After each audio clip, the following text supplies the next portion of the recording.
Our contemporary reading is from Mexican feminist liberation theologian Elsa Tamez from her book, The Amnesty of Grace. And she writes, "And now realize that it is not only a privileged person like Moses who can reflect the glory of the Lord, but now all people with their faces uncovered who continue being transformed in that same image of God by the action of the Spirit.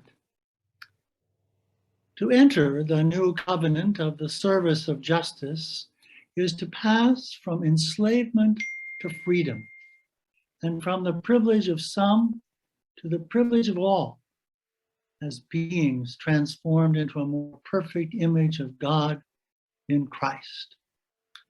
The ministry of justice goes against the law that excludes and opens the horizon to a new existence that leads to fullness of life. But in order not to be misunderstood as meaning that one can already live this life in all its fullness, the Apostle Paul is quick to identify what carrying out this ministry of justice would entail. Bearing, he says, in all the ways, the death of Jesus. That means being afflicted, perplexed, persecuted, struck down, but never crushed in despair, abandoned, or destroyed, because it is from there, from a place where it would appear that nothing can be salvaged, that an extraordinary power appears. This is the power of God. Our second reading is from the Gospel of Luke, chapter 9, verses 28 to 36, as rendered by the Common English Bible. Jesus took Peter, John, and James and went up on a mountain to pray.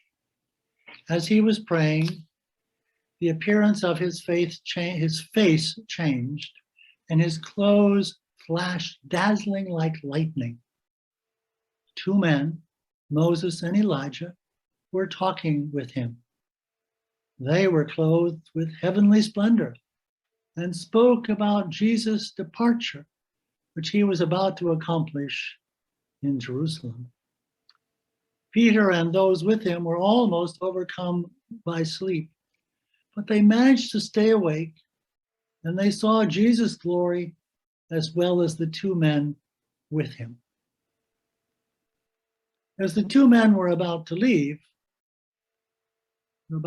Jesus, Peter said to him, "Teacher, it's good that we're here. We should construct 3 shrines, one for you, one for Moses, and one for Elijah." But he didn't know what he was saying. Peter was still speaking when a cloud overshadowed them. As they entered the cloud, they were overcome with awe. Then a voice from the cloud said, "This is my son, my chosen one. Listen to him." Even as the voice spoke, Jesus was found alone. They were speechless, and at the time told no one what they had seen.